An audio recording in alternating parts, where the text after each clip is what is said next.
Friends, ಚೆನ್ನಾಗಿದ್ದೀರಾ ಅಂದ್ಕೊತೀನಿ. ಇವತ್ತು ನೋಡಿರಿ ಫ್ರೆಂಡ್ಸ್, ನಾನು ಒಂದು ಪಲ್ಯ ರೆಸಿಪಿನ ನಿಮಗೆ ಮಾಡಿ ತೋರಿಸ್ತಾ ಇದ್ದೀನಿ. ಸೂಪರ್ ಟೇಸ್ಟಿಯಾಗಿರುವಂಥ ಪಲ್ಯ ರೊಟ್ಟಿ ಮತ್ತು ಚಪಾತಿ ಜೊತೆ ತುಂಬ ಒಳ್ಳೆ ಕಾಂಬಿನೇಷನ್ ಆಗಿರುತ್ತೆ. ಹಾಗಾದರೆ ಹೇಗೆ ಮಾಡೋದು ಅಂತ ನೋಡ್ಕೊಳ್ರಿ.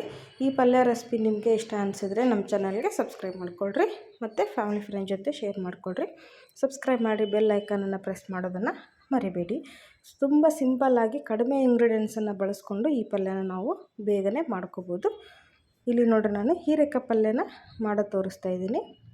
ಇಲ್ಲಿ ನಾನು 1/4 kg ಹೀರೆಕಾಯಿನ ತೊಗೊಂಡಿದ್ದೀನಿ.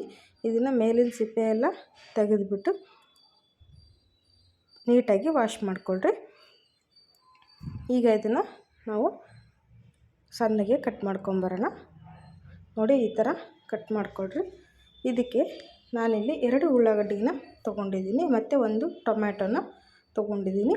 ನೋಡಿ, 3 ಇಂಗ್ರೀಡಿಯೆಂಟ್ಸು. ತುಂಬ ಈಸಿಯಾಗಿ ಬೇಗನೆ ಮಾಡ್ಕೋಬೋದು.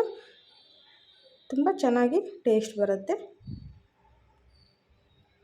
ಈ ಥರ ನೈಸಾಗಿ ಕಟ್ ಮಾಡಿಕೊಂಡ್ರೆ ನಾವು ಫ್ರೈ ಆದರೂ ಮಾಡ್ಕೋಬೋದು, ಆಮೇಲೆ ಗ್ರೇವಿ ಆದರೂ ಮಾಡ್ಕೋಬೋದು ಈ ಪಲ್ಯದಿಂದ.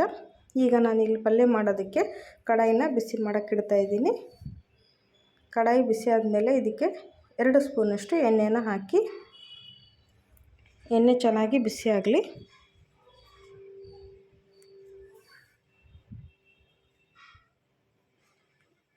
ಎಣ್ಣೆ ಬಿಸಿ ಆದಮೇಲೆ ಇದಕ್ಕೆ ನಾವು ಒಗ್ಗರಣೆಗೆ 1 ಸ್ಪೂನಷ್ಟು ಸಾಸಿವೆ ಹಾಕಿ, ಆಮೇಲೆ 1 ಸ್ಪೂನು ಜೀರಿಗೆ ಹಾಕಿ. ನಾವು ಮಾಮೂಲು ನಮ್ಮ ಉತ್ತರ ಕರ್ನಾಟಕದ ಕಡೆ ಇದೇ ಸ್ಟೈಲ್ನಲ್ಲಿ ನಾವು ಹೀರೆಕಾಯಿ ಪಲ್ಯನ ಮಾಡೋದು.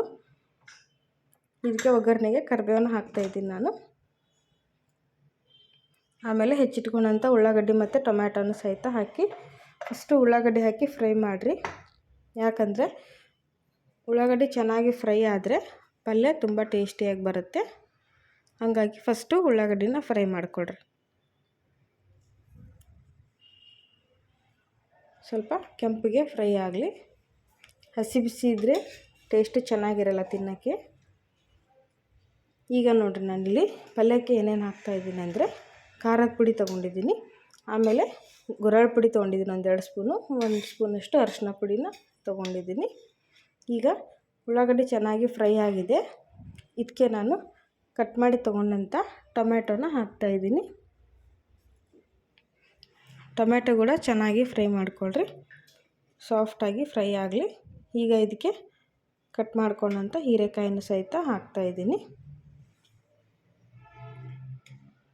ತುಂಬ ನೈಸಾಗಿ ಕಟ್ ಮಾಡಬೇಕು ಅಂತೇನಿಲ್ಲ, ಮೀಡಿಯಮ್ ಸೈಜ್ನಲ್ಲಿ ಕಟ್ ಮಾಡಿಕೊಂಡ್ರೆ ಚೆನ್ನಾಗಿರುತ್ತೆ ಪಲ್ಯ. ಹೀರೆಕಾಯಿನ ಸರಿಯಾಗಿ ಒಗ್ಗರಣೆಯಲ್ಲಿ ಫ್ರೈ ಮಾಡಿಕೊಳ್ರಿ. ಸ್ವಲ್ಪ ಹೊತ್ತು ಎಣ್ಣೆಯಲ್ಲಿ ಜಾಸ್ತಿ ಫ್ರೈ ಮಾಡಿದ್ರೆ ಬೇಗ ಬೇಯುತ್ತೆ ಹೀರೆಕಾಯಿ. ಈಗ ಇದಕ್ಕೆ 1 ಅರ್ಧ ಸ್ಪೂನಷ್ಟು ಅರಿಶಿನ ಪುಡಿನ ಹಾಕಿ ಚೆನ್ನಾಗಿ ಮಿಕ್ಸ್ ಮಾಡಿ. ಒಗ್ಗರಣೆಯಲ್ಲಿ ಅರಿಶಿನ ಪುಡಿ ಹಾಕೋದ್ರಿಂದ ಕಲರು ಚೆನ್ನಾಗಿ ಬರುತ್ತೆ. ಈಗ ಇದಕ್ಕೆ 1 2 ಸ್ಪೂನಷ್ಟು ಖಾರದ ಪುಡಿನ ಹಾಕಿ. ಖಾರದ ಪುಡಿ ಬೇಡ ಅನ್ನೋರು ಹಸಿಮೆಣಸಿನ್ಕಾಯಿ ಖಾರನೂ ಹಾಕ್ಬೋದು. ನಾನಿಲ್ಲಿ ಖಾರದ ಪುಡಿನ ಹಾಕ್ತಾಯಿದ್ದೀನಿ. ಇದಕ್ಕೆ ಇವಾಗಲೇ 1 ಸ್ಪೂನಷ್ಟು ಗುರಾಳ ಪುಡಿನ ಹಾಕ್ತಾಯಿದ್ದೀನಿ. ಗುರಾಳ ಪುಡಿ ಇದ್ರೇ ಪಲ್ಯಗೊಂದು ಒಳ್ಳೆ ರುಚಿ ಬರುತ್ತೆ. ಆಮೇಲೆ ಗುರಾಳ ಪುಡಿ ಇಲ್ಲ ಅಂದವರು ನೀವು ಶೇಂಗಾ ಬೀಜದ ಪುಡಿನೂ ಹಾಕ್ಬೋದು.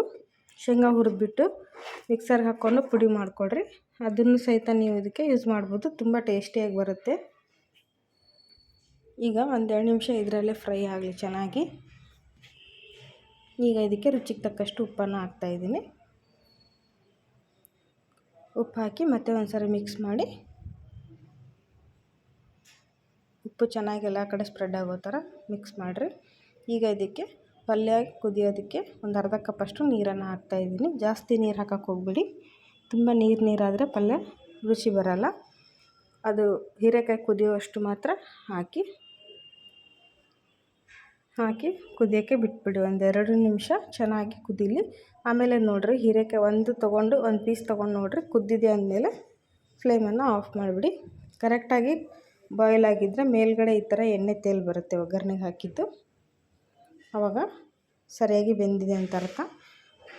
ನೋಡಿ, ಇಲ್ಲಿ ಈ ಥರ ಚೆನ್ನಾಗಿ ಪಲ್ಯ ರೆಡಿಯಾಗಿದೆ ಅಂದರೆ ಮೇಲೆ ಎಣ್ಣೆ ಬಂದಿದೆ ಒಗ್ಗರಣೆಗೆ ಹಾಕಿದ್ದು, ಸರಿಯಾಗಿ ಬಾಯ್ಲ್ ಆಗಿದೆ ಅಂತ ಅರ್ಥ.